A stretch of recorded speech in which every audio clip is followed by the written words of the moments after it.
As an entrepreneur, you are excited about launching and or growing your brand. And if you get everything pretty close to right, then you can sell your enterprise for top dollar. But are you so busy building your organization that you haven't invested time in planning your exit? Well, according to today's guest, a lot of super bright business people just like you make that mistake.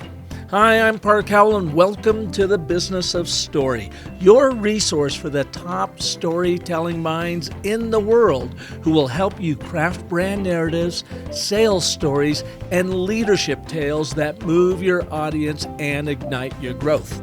Today, exit guru Luke Peters shares how he grew his company from a garage startup to over $600 million in cumulative sales and then sold his business, generating a tremendous profit and, you might guess, a huge smile on his face. And he's going to show you how you can do the same thing too.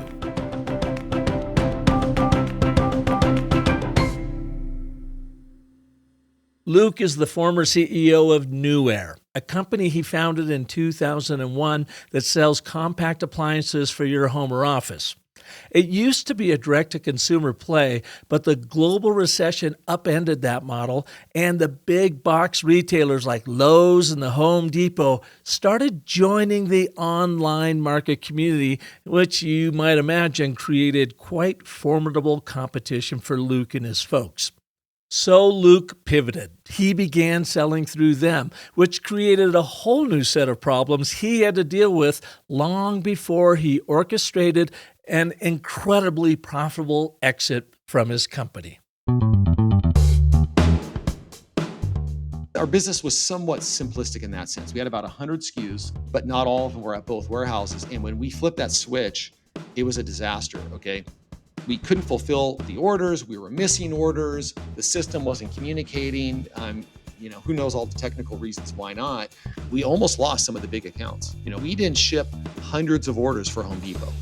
At that time, my family was in Hawaii. It was our vacation time, and I had to stay back, because it was like, this could be a company crippling event.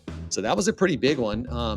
And like a lot of problems, there isn't just an easy solution. It just took a great team to figure it out over the course of a week, basically. It wasn't any one thing. They just had to figure it out. Luke will share with you the often overlooked aspects of exit strategies in entrepreneurship. And they include things like the importance of planning for an exit long before you even start thinking about it, building a strong brand story, and understanding key business metrics that your buyers are actually going to be attracted to. He also shares his journey of building a successful business from scratch, the role of influencer marketing in establishing brand trust and growing that business, and how these elements contributed to a successful exit. We're going to examine the challenges of navigating growth, adapting to market changes, and the significance of financial preparation. Luke also highlights the value of mentorship and the need for clear goals and accountability within a team. Ultimately, he aims to help others achieve freedom in their business endeavors from start to profitable exit. So please welcome to the Business of Story, Luke Peters.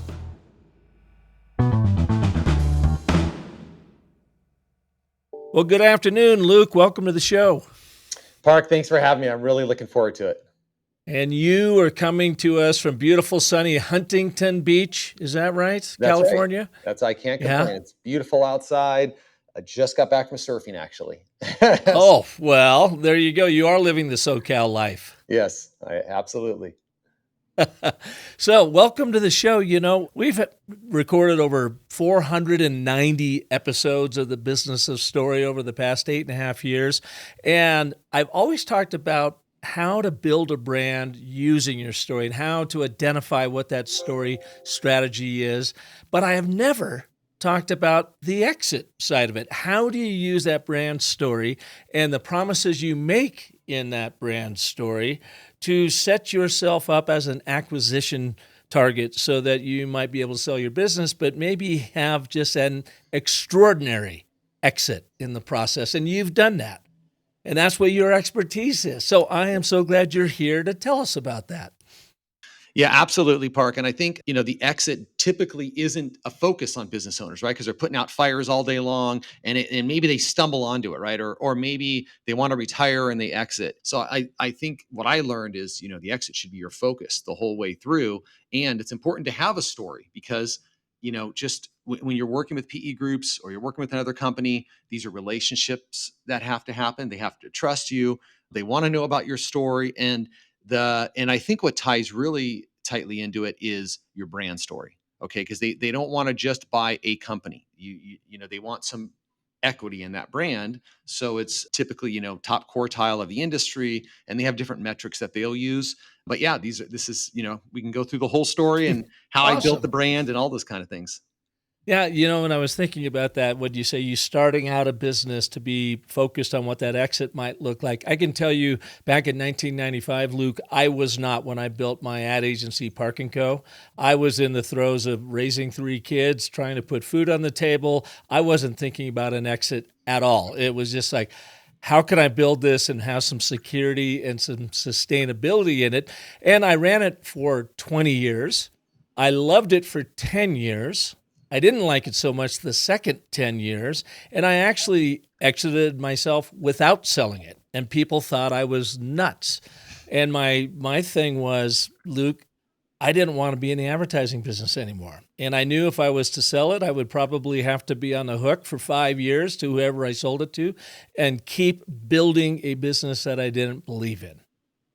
We have similar stories actually. So I ran my company for 20 years. By the way, like I didn't have any experience in this industry. Okay. I was, graduated college and worked as a hazardous waste scientist. And then I stumbled on this business after seeing how successful my little brother was. What was the business? So my little brother was selling laptop batteries. Okay. And he never went to college. And I went to college and he's driving a nice car and I'm driving an old Toyota truck an hour and a half into LA to go to my desk job. Yeah, two and two didn't add up actually. I was like, wait a minute, something's wrong with this. So that's what encouraged me to start the business, right? Just seeing, and it was, this is right after the internet kind of, blow up, right? 2001. So it was a good vacuum actually. It was a nice time to start a business. But for the first 10 years, it was great, and then of course it gets more stressful as you add on employees and we got pretty big. I mean, when we sold, we were, just around 80 million or so. So it was a substantial business.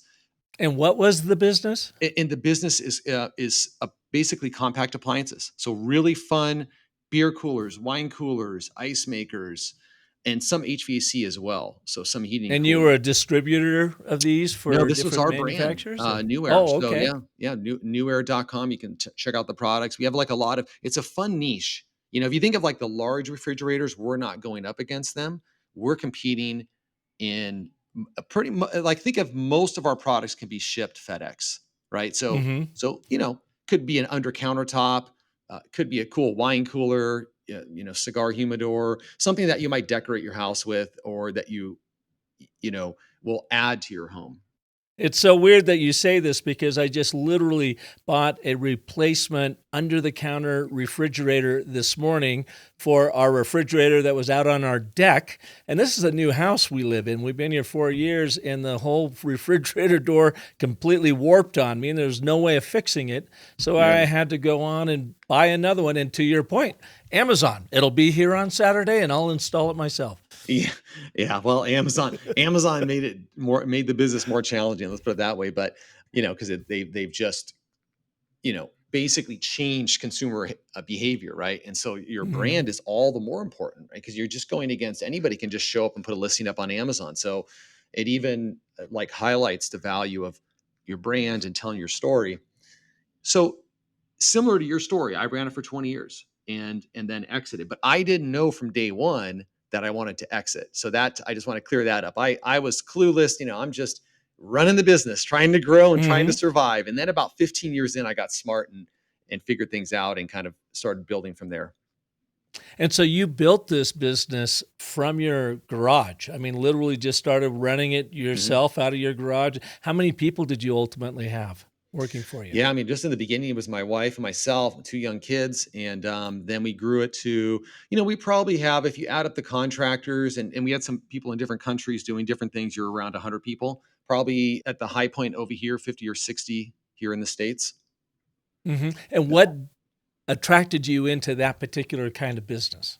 Okay, this is a funny story, but basically, again, I didn't even know what a purchase order was. Okay, so this is like, okay, I'm doing other work for, a kind of like a branch of the EPA, basically.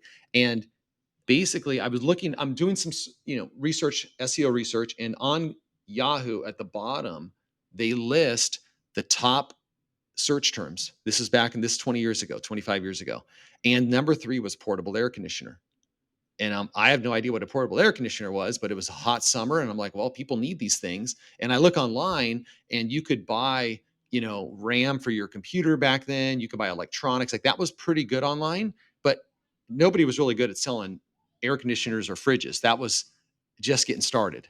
And so I said, wow, okay, I can this. And then from there, we just called up Granger. I don't know if you know who they are. They're like a big supplier, Oh, like a yeah. home, like a commercial version of the Home Depot. And we just Right. started buying from them, and then we found some other suppliers, and then eventually we created our own brand. Yeah. And then, so you ran it for 20 years and you exited it. I mean, you built it up to an $80 million business from your garage. Yeah, exactly.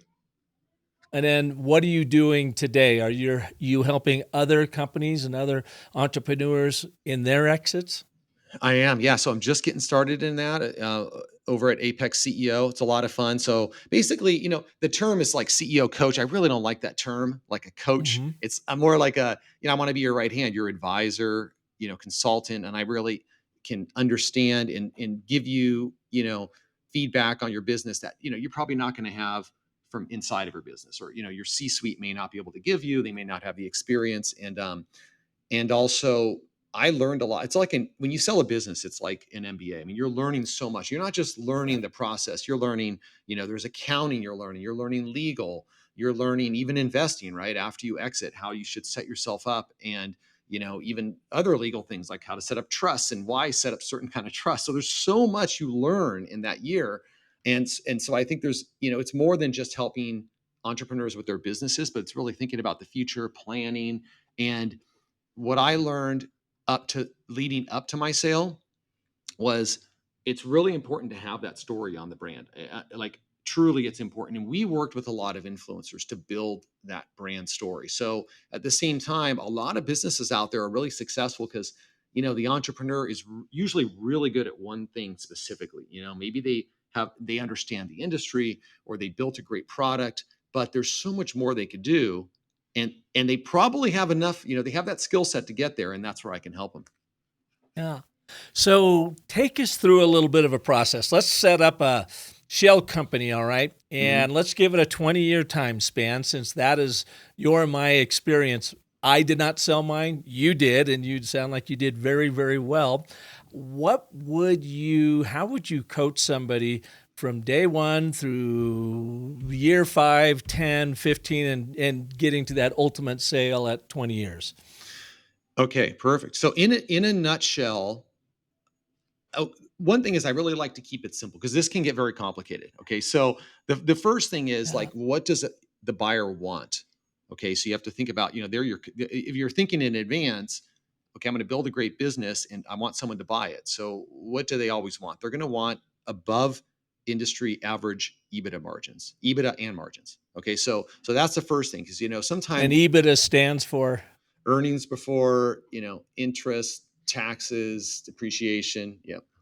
amortization. So Yeah. so it's that gross income, right? Yeah. So it's that net profit plus your, interest and stuff like that. Mm-hmm. So, Mm-hmm. you can just simple it down to just net profit, but above industry margins and above industry profit percentage is what you're looking at. So first thing is like, because a lot of times people will build a company and they'll think, okay, well, I'll make my profit later, which it's okay for some. I really don't like that philosophy. I want to be profitable day one. I want to be profitable every transaction, right? Sometimes there isn't a later. So Well, you got to feed that wife and 2 kids and everything else going on, right? that's right. That's right. Yeah, you gotta live for today. So you got to make it happen. So that's Yep. one.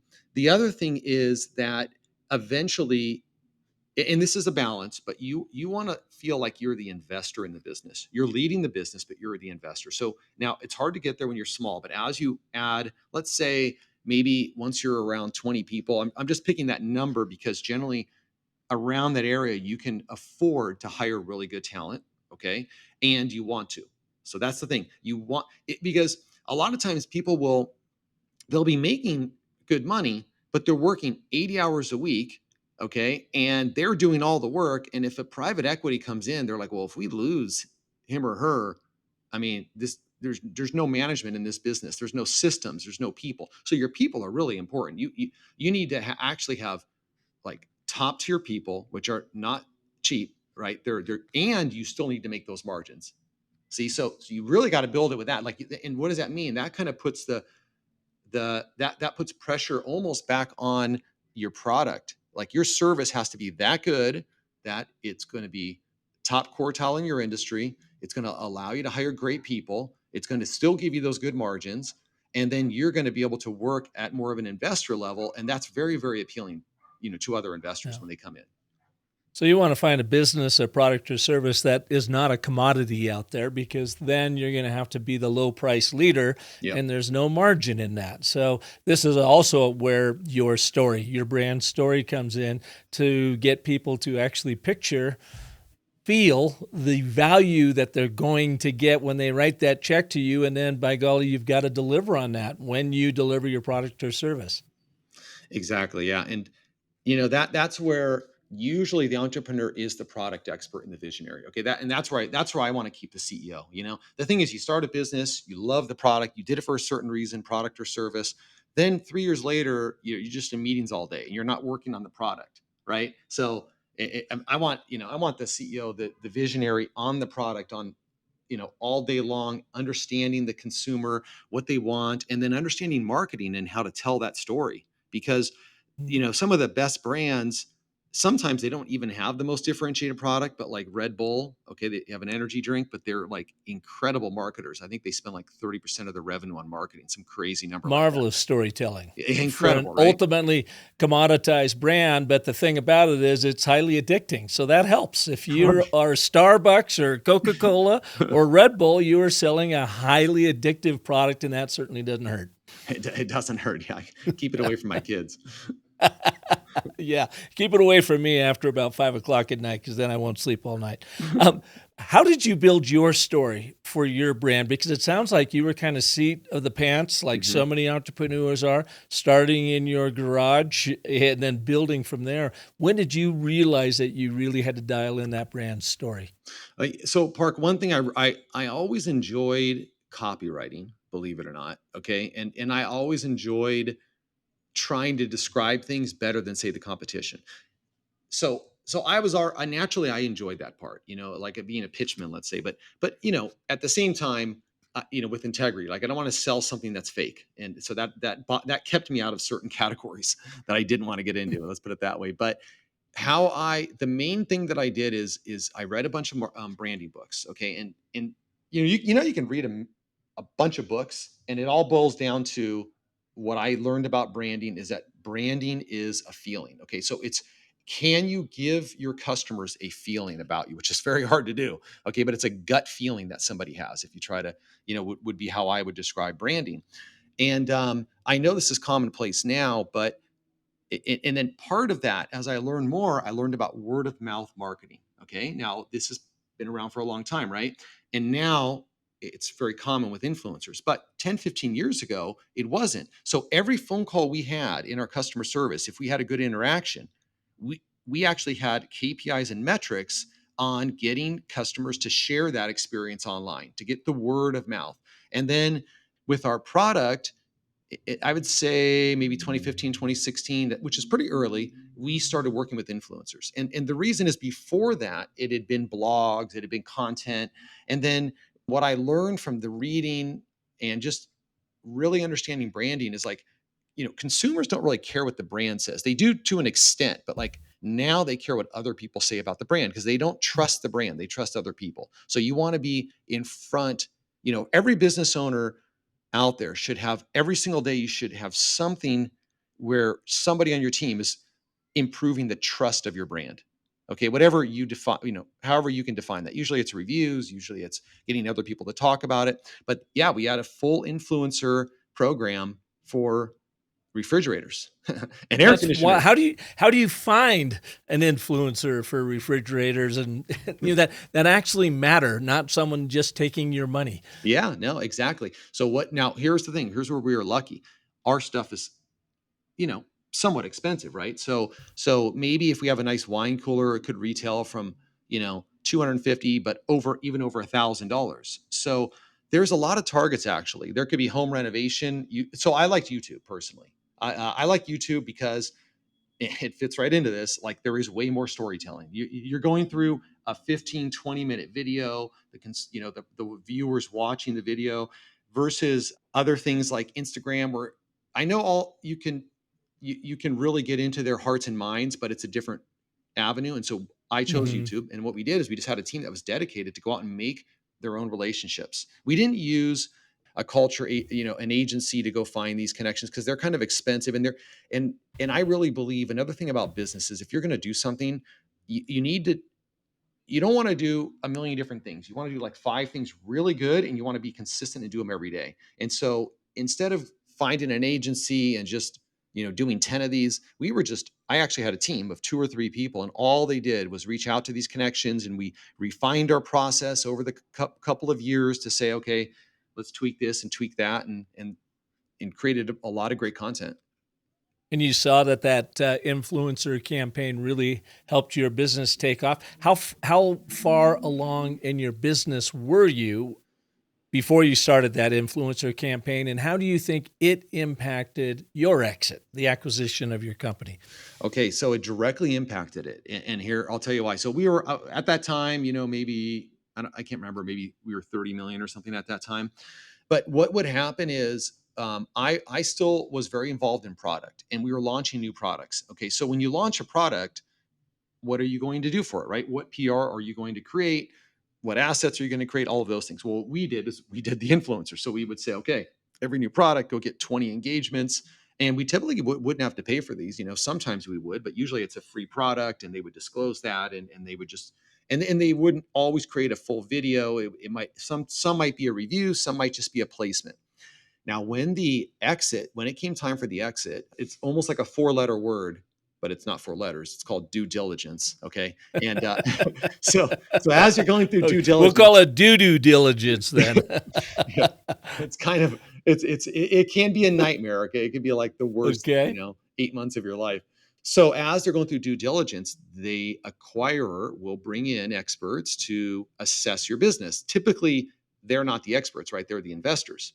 And one of those was a branding expert. So they wrote up this whole report and they really highlighted how many reviews we had and what our brand image was and how broad it was and who was talking about us and what they were talking about us and sort of what our demographic was and what the archetypical consumer was. So all of those things that they saw were a result of what we had been doing, with this influencer marketing over the years. Okay. So let's say now we're 5 years into our company and we want to sell it in another 15 years. And we've got our brand story down. We're making people feel something about our product. We're delivering on the promises we're making in that story. We've got a decent influencer campaign up and running, and we're seeing, business grow by, let's say by 20%, if that's realistic. We seem like we have our act together. What do we need to pay attention to in those years between 5 and 10? As now we're no longer just a mom and pop shop. It feels like we're kind of getting into that maybe mid-market line, part of the industry. Yep. Yeah. So that's where it's really important, where the CEO, founders, they kind of create their vision and say, this is what we want to do, because they may not want to sell. They may really want to sell because they're burned out and want to do something. So first thing is like, where do they want to go? Because every business is going to be unique on that. The other thing is there's a famous book, the past CEO of Intel. It's called Only the Paranoid Survive. Andy Grove, I think. Yeah, great book. And I'm a relaxed guy. Always, try to be positive, but I mean, you were surfing earlier today. Surfing. Yeah, you're chill. True. Okay. That's true. But I always joke around. You don't have a choice. If you're a surfer, okay, it's like Mother Nature calls the shots because there aren't always waves. So yeah, you got to go. You got to go when there are. But I really like that idea, that phrase of only the paranoid survive. So you're in your business, you're succeeding, but remember, competitors every day are trying to come and take your lunch, right? So you have to. The easiest way to protect against that. Now, of course, you do a SWOT, you find out what could happen, but there's a lot of guessing. The easiest way is to keep innovating your product. That, to me, that would be the easiest way, because it protects you. So you should every year have kind of always be swinging for a couple of singles and doubles, okay? But then at least swing for 1 or 2 home runs every year too. So you should have some objectives every year. Like, you're going to have your ones you're going to hit because they're singles or doubles. And then you're going to have a couple where you're swinging for the fences. You may or may not hit them, but over the course of the next couple of years, you're going to hit 1 or 2 of those, because most businesses don't go in a straight line, right? You're not going to go for 20 years and just, and what's going to happen is something will happen, and hopefully it's good because you created some luck, where it's like a big opportunity opens up. But that only happened because you were kind of swinging for the fences, and those things are hard to predict. So and basically, don't be complacent. Yeah, you got to be in the game, right? So you're Mm-hmm. swinging for the fences. You're going to strike out a number of times. What was one of the big hits you got? So you started your business. When did you really understand, and maybe take us to the moment that you had to start innovating if you were going to grow it? Sure. Okay. So we started in 2001, and then in 2008, I want to say maybe we're like 12 million or something back then.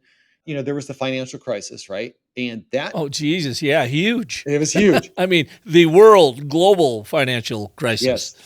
It was Mm-hmm. a big deal. The funny thing is, not funny, I guess, because it wasn't a funny situation, but the interesting thing was it didn't affect us very much. Okay, because the share of online retail was growing so quick. But shortly after that, what I noticed, and this is like maybe around 2011 or so, 2012, a couple years later, what I noticed is, like, all of a sudden, so back then it was basically, if you were good at SEO and you wrote good content and you ranked good, you could sell online. Then all of a sudden, I noticed that, and when you bought paid ads, they were very cheap. Okay, we were paying like a nickel for a click. Okay, and we were converting those. And now all of a sudden, I'm like, wait a minute, now I'm competing with Home Depot. Oh, whoa, now I see Walmart. Now I see Target. So all of the big box woke up right around that time. Okay, 2011 or so. They all got big marketing departments. I was honest with myself. I knew we couldn't outspend them and outmaneuver their marketing teams, because they have obviously a lot more resources. But that's actually when I doubled down on the brand. So what I did is, so the big swing I took was I started a new company at that time, okay, called Luma Comfort. And we just launched about 10 products, and I sold those directly to the stores. I kind of said, okay, it's going to get expensive to keep using paid advertising in my model, because when I sell a product, we sell one time to that consumer, right? We're just selling a fridge. They're not coming back next week to buy something else. We just serve them for what they wanted. And so we have to be profitable on every order. And I kind of saw the writing on the wall that the CAC, the customer acquisition cost, was going to go up. And so I said, well, let's just sell to them, because they're going to spend the money. And then I can also, it's easier on the pricing, and it's easier on the marketing, and it's a simpler model actually. And but I wasn't sure how it was going to be. So what I did is, instead of selling my product to them, because I really wasn't sure how it was going to work, I started a new company, just spent about a year. And to do that, I put 2 people on it. So I took 2 good people, said, okay, let's start this company. Did that quick little business plan, imported the product, and launched it, and tried to sell into these brands. And lo and behold, it was easy. They're like, sure, okay, go list your products, not in the store, but online, right? Mm-hmm. And I was like, wow, that's a lot easier. And I just receive payments from them, and it's only one customer I have to deal with. I deal with Home Depot, and then you deal with Best Buy, and then you deal with Walmart and Target, right? So it's not 1,000, it's just a couple.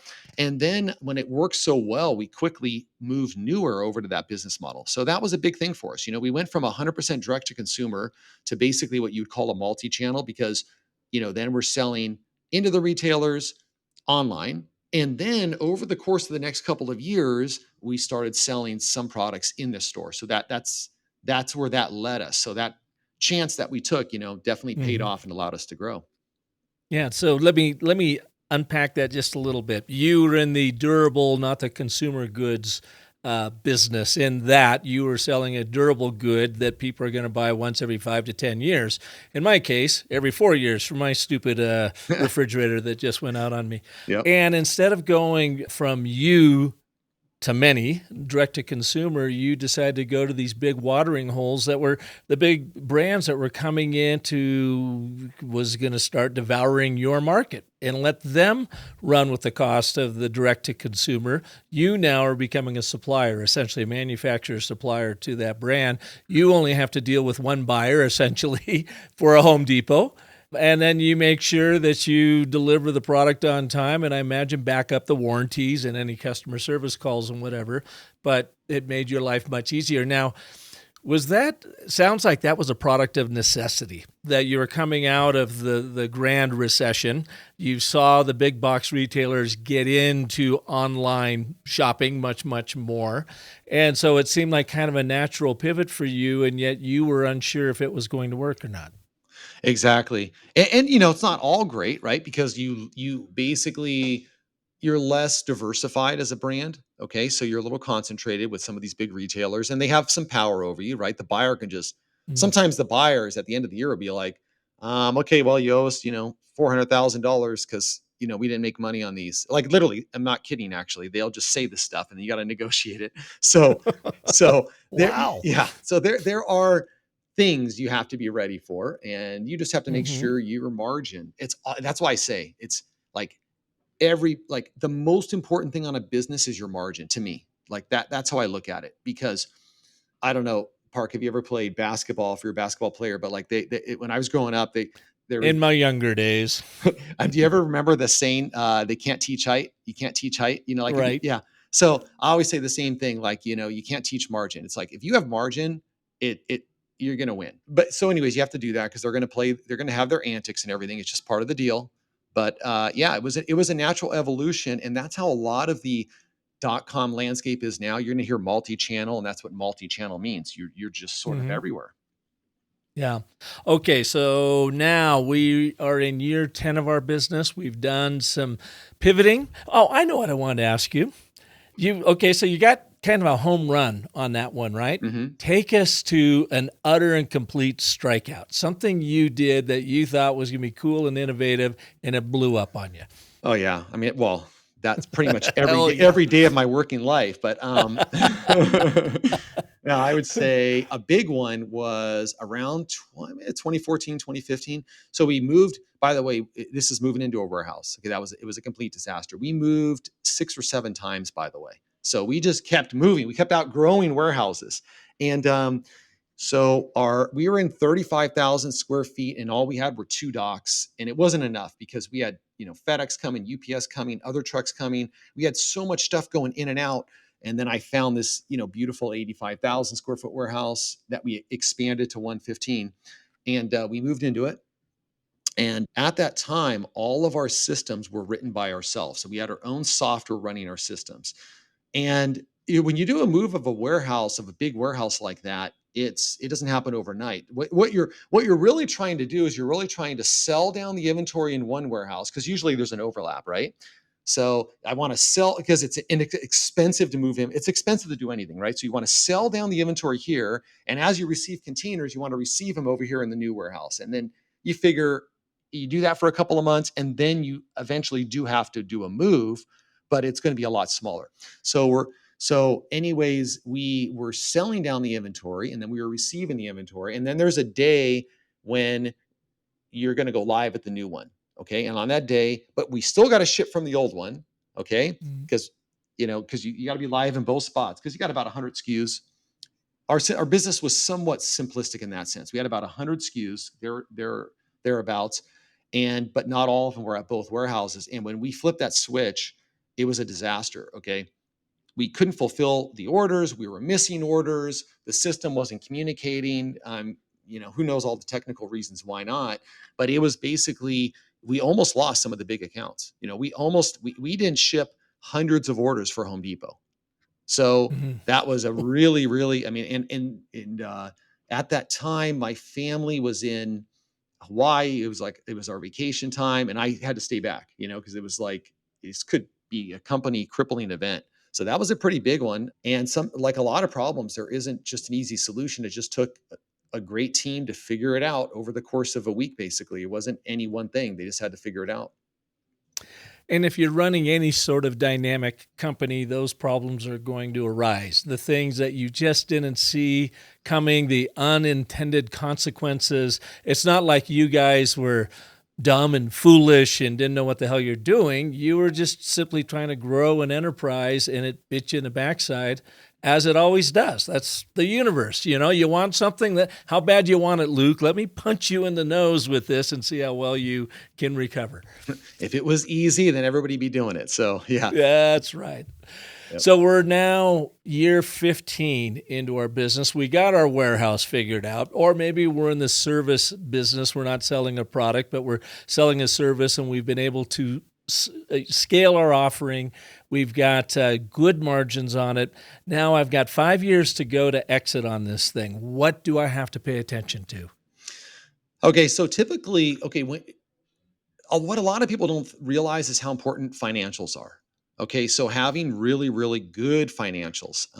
So there's a couple things. So first, let's talk about financials. When you exit, typically there's going to be something called an add back. Okay, this means that maybe you had one-time expenses, and let's just say a company, just for round numbers, making $1 million a year, but they did some one-time expenses in these years leading up to a sale. They can actually add those back. So let's say you have a 5x multiple. I'm just making this up, right? And you made $1 million, and so someone's going to pay you $5 million. But if you found $200,000 of add backs because you did some one-time enhancements to the company, put new racking, new software, whatever it is, right? Now that 1 million is going to be 1.2 million times 5. See, so you're getting 6 million. So it's a big deal. And so your accounting needs to be great. Your accountant's CFO, whoever is, needs to understand that and be tracking these add backs, because typically there's a lot of small ones. And again, they get magnified by the multiple, which is typically what an investor looks at. They pay you a multiple of your earnings. And so accounting is very important. In addition to that, you're going to go get what's called a quality of earnings typically. Okay. And this is, if you're a smaller firm, like if you're above 5 million, you're going to be doing a quality of earnings. If you're smaller, 1 or 2 million, you might have a different type of due diligence. But the bottom line is they're going to be diving into your books. So if you're on the larger end, you're going to hopefully want audited financials. Like I never wanted those things. They were a pain in the butt to me. And I'm like, wait a minute, why do I need to pay the bank to have one of their people sit in my office for a week, 2 times a year? But, you learn that. And so you got to have the audited financials. And then when the buyer comes in, they're really pleased. I mean, things go smoothly because your financials are audited. So that's one thing to think about building up in your company. And it's also good because you can get better bank terms and better financing and all these kind of things, right? And then the other one is just your team. Start building your team and have A players in all of your key seats. I mean, have it to the point where if you're actually in a meeting to sell your business, not only have you built a great team, but you've hopefully incentivized them to the exit, which I did with a couple key players. Literally, like they wanted to exit too. They probably wanted to exit more than I wanted to exit, and you want to build that within your company. So there's some skin in the game for them too, because if I had to we probably wouldn't have even closed if I had to do the due diligence. Like I'm terrible at that kind of stuff. So I had great people who were able to push through on that end. And so having your team, getting some skin in the game, having the financials, and then of course having those margins and making sure you're going to be growing, because they're going to look at that. They're going to look at last 3 years of sales and they want to see a story. When you get to them, the main thing is you got to tell a story of where you were, what you grew to, and what you can become, right? They're going to buy you because they want to have some upside. So you have to have that story as well. So these are all the things you sort of want to think about and build. So, Luke, you strike me as a self-made man, a guy that got into this business. You had said in some of the notes that you sent over to me that you barely graduated from high school. Yeah. You weren't going to go to college, but you did and studied some, you were one of 12. Is that right? Yeah, one of 12 kids? 12 siblings, big family. We had to fight for everything in our house. And your family, your parents had a donut shop that you worked in and Yep. made 25 cents an hour? Yep, I always joke around about that story. Yeah, it was slave labor at the time, but taught us, if we all were everybody in our family, we all get along, and everybody is a hard worker, because we grew up working hard. Yeah. So So you taught yourself, and you had said earlier in the show that this was kind of an MBA that you got mhm. in running your own business. So now we're focused on this last 5 years. How did you learn this about everything from, the audited financials to the right team members in place to how you were going to tell your story? Did it come to you innately, or was it just through lots and lots of reading and good mentors? Yeah, I was the latter. It was lots of reading, good mentors. I think one thing that luckily that I'm always pushing forward, okay, and I'm always sort of an MVP type of attitude, minimum viable product. Okay, it's like if it's good enough, then I go with it, type of thing. So and so I'm taking a lot of swings, so to say, or a lot of shots, right? So if you take a lot of swings, a lot of shots, you're going to make some of them. I actually had great mentors. I had like specific mentors, a sales mentor, business sort of strategy mentor. And then I had somebody who helped me through the deal as a sell side mentor. Okay. So this is outside of the bankers I hired and stuff. So, I really believe your network is your net worth is kind of a saying, but there's a lot of truth to it is having the best people around you and then hiring. I can't emphasize enough just hiring the best people, like pay for the best talent you can get, but then give them, challenging goals. Let them come up with their own goals, by the way, because then they have more skin in the game. But like, and then hold them to that account. And good people Hmm. will execute. And for me, I had great people. So as all these things were new things to me. But then it's you have and some people had already been through it, so they were able to help me. And when Yeah. you surround yourself like that, it's helpful. So now you are taking the mentor role and helping other people. Are you working with startups or people that have been in it for a while and now they want to get positioned to sell, or a little bit of both of those? Okay, yeah. Well, and I'm just starting out, and the clients I have now are not startups. They've been in it for a while. One of them does want to sell for sure, and so that's the focus there. The other one wants to grow and acquire other businesses, and so I think every business story is going to be different, and I think there's a fit where like if it was a software firm, okay, that's probably not my thing. But I've worked in, manufacturing and distribution and even service.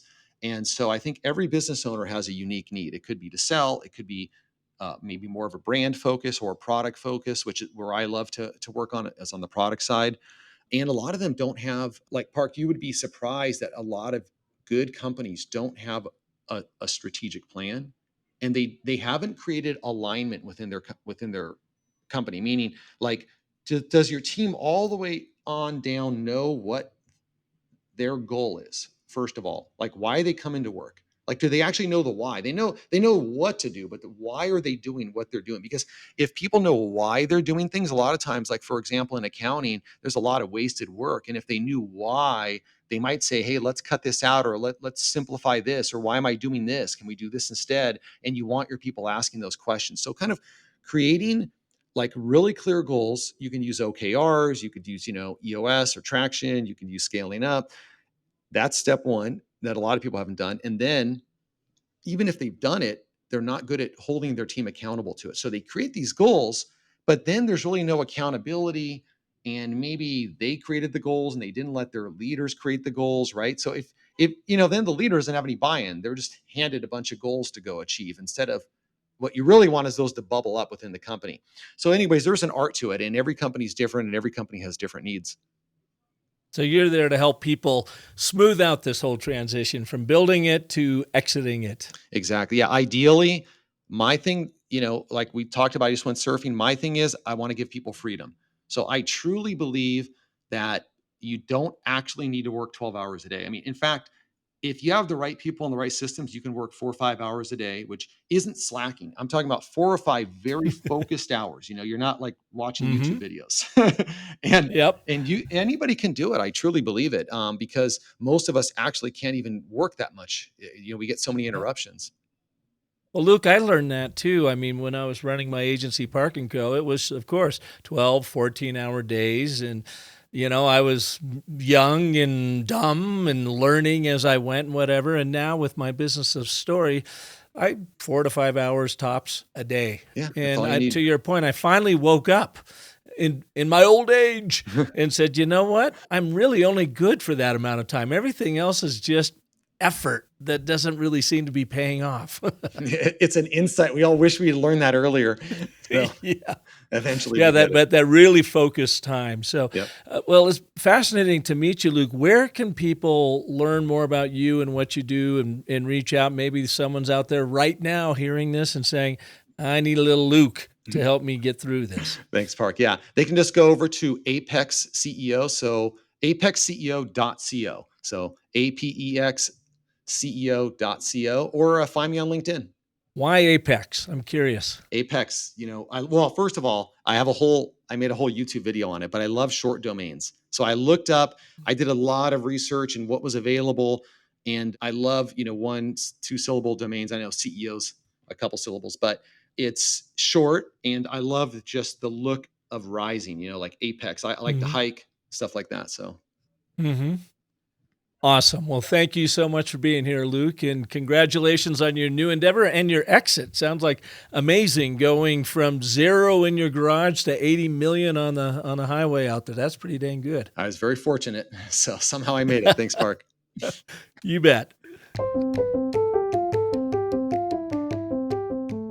Thanks for tuning in and turning on to the Business of Story this week. If you liked what you heard, please share it with anyone you know who could benefit from, considering an exit out of their company and some of the things that they really have to put at the top of their list. If you'd do me a huge favor and jump over to iTunes and give us a rating and review, that would be hugely appreciated, because that helps us get found in the very, very loud, noisy, cacophonous world that we all compete in.